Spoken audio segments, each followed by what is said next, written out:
Hello ladies and gentleman, ഇന്ന് നമ്മൾ review ചെയ്യാൻ പോകുന്നത് ദ ഖലീഫ ബ്ലഡ് ലൈൻ മൂവിയുടെ ടീസറാണ്. പൃഥ്വിരാജ് ലീഡ് റോളിൽ വരുന്ന ഇതൊരു ആക്ഷൻ ത്രില്ലർ മൂവി ആയിരിക്കും.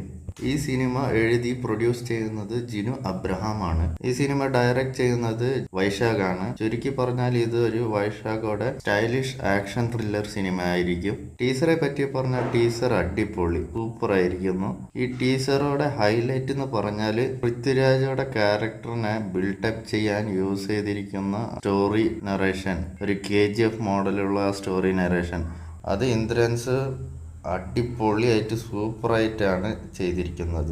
അതിൻ്റെ കൂടെ BGM മ്യൂസിക് അടിപൊളി, റാപ്പ് സോങ് അടിപൊളിയായിരിക്കുന്നു. ടീസർ കാണുമ്പോൾ എനിക്ക് തോന്നിയത് ഈ റോള് ഏറ്റവും പെർഫെക്റ്റ് ആയിട്ട് സൂട്ടായിരുന്നത് ദുൽഖർ സൽമാനായിരുന്നു, അല്ലെങ്കിൽ ഉണ്ണി മുകുന്ദൻ.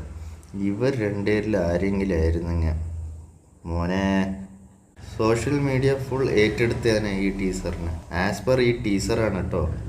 ഇനി സിനിമ എങ്ങനെയാണെന്ന് പറയാൻ പറ്റില്ല. പൃഥ്വിരാജ് ചിലപ്പോൾ ഈ സിനിമയിലൂടെ അവരുടെ ബെസ്റ്റ് പെർഫോമൻസ് കൊടുത്തേക്കാം. പൃഥ്വിരാജിന് മാസ് മസാല കോമഡി റോൾസ് അത്ര സൂട്ടാവില്ല എന്നുള്ള ആ മിത്ത് ഈ സിനിമയിലൂടെ അവസാനിക്കുന്ന പ്രതീക്ഷിക്കാം. നമുക്ക് അടുത്ത ഓണം റിലീസായിട്ടാണ് ഈ സിനിമ വരാൻ പോകുന്നത്. അതുവരെ നമുക്ക് കാത്തിരിക്കാം. നന്ദി, നമസ്കാരം.